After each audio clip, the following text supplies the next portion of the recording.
क्या करता हूँ, असाइनमेंट्स के क्वेश्चंस देता हूँ। आपने क्या करना है, उनको अपनी नोटबुक पे राइट करना है और उसके सबमिट करना मुझे ऑनलाइन, और उसका रिकॉर्ड जो अपनी नोटबुक में रखना। मैं बार बार बोलता हूँ कि अपना रजिस्टर से ले लो, उसमें आप इसको रिकॉर्ड को रखो अपना, क्योंकि जब भी जरूरत होगी तो हम इसको आपसे ले लेंगे, अपने कॉलेज में रिकॉर्ड के लिए रख लेंगे। ठीक है, तो असाइनमेंट मैं लिख रहा हूँ हमारे पास।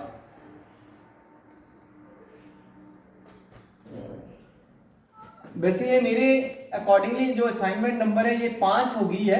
ठीक है, तो फर्स्ट जो इसका क्वेश्चंस होगा असाइनमेंट 1 का, तो क्वेश्चंस क्या है मेरे पास, if E is equal to minus y i cap plus x j cap, then calculate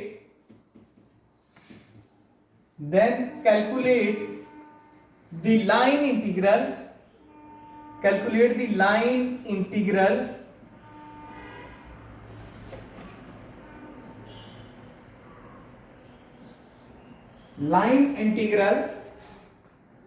E dot dl।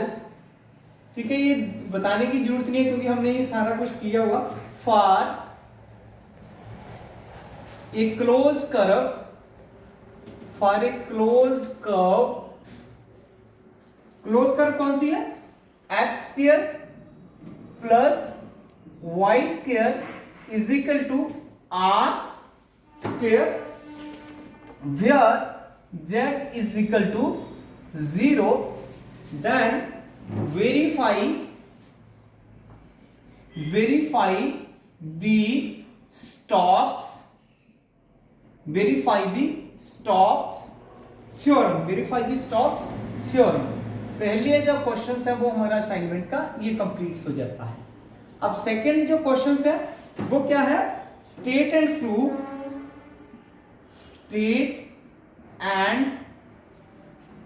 prove Gauss divergence theorem। State and prove Gauss divergence theorem. अब ये दो पार्ट्स में आता है क्वेश्चन भी हमें एग्जाम में, कि फर्स्ट पार्ट में आता है state and prove Gauss divergence theorem, और सेकंड क्वेश्चन आता है suppose prove that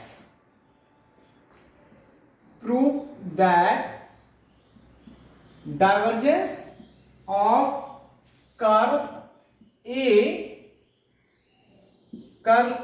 is equal to 0। Divergence of curl A is equal to 0। Exam में क्या करता है वो, फंक्शन चेंज कर सकता है, वो यहाँ पे A की जगह कुछ और लिख सकता है।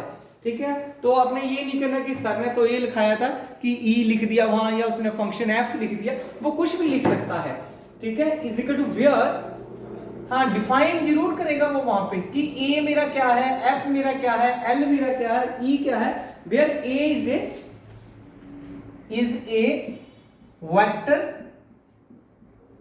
Vector function. ठीक है, वो हमें बता देगा कि मेरा वेक्टर फंक्शंस है, राइट। उसके बाद क्वेश्चन नंबर 3 जो आता है हमारे पास वो क्या है, prove state and prove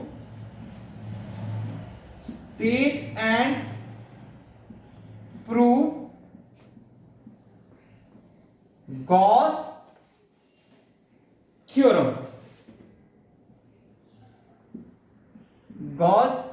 theorem.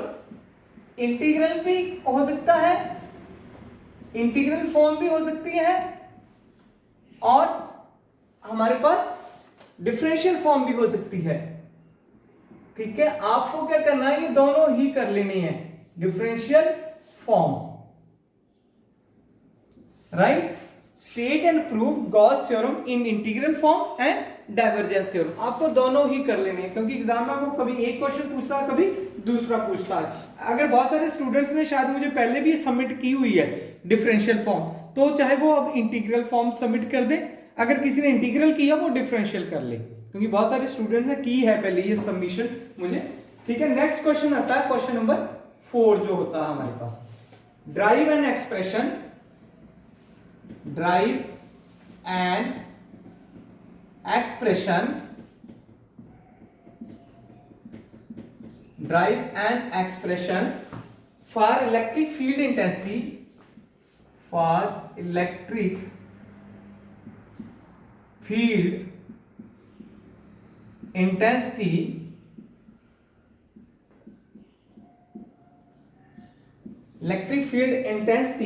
due to two parallel sheets of charge।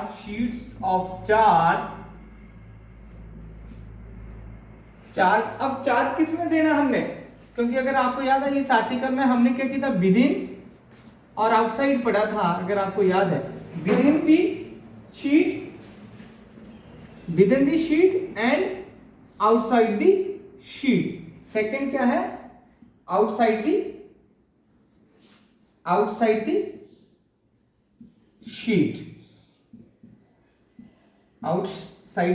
Sheet, right. अब एक क्वेश्चन और है, वो क्वेश्चन नंबर 5 है, ये लास्ट है इसका असाइनमेंट का। वो क्या है हमारे पास, a circular plane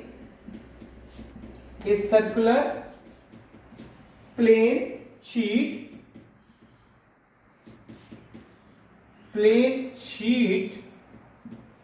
of radius 10 centimeter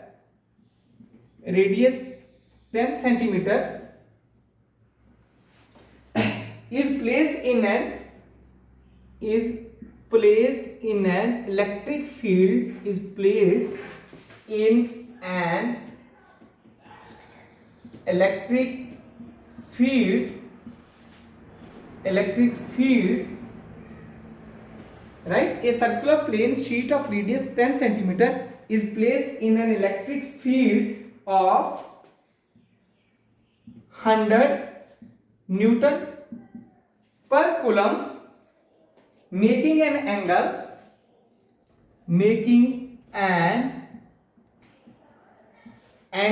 of 60 degree,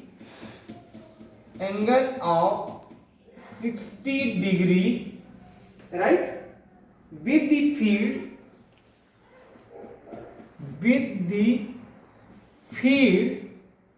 then calculate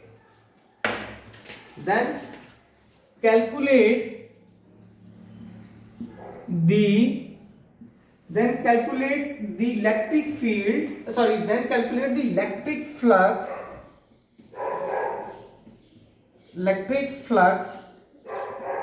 through the plane sheet, लिख लो, ये through the sheet, one is the same thing। तो ये 5 क्वेश्चंस है असाइनमेंट के आपको, तो इसको आपने राइट डाउन्स करना है और अपनी नोटबुक पे, और उसकी जो इमेज है मुझे वो भेज देनी है, ठीक है।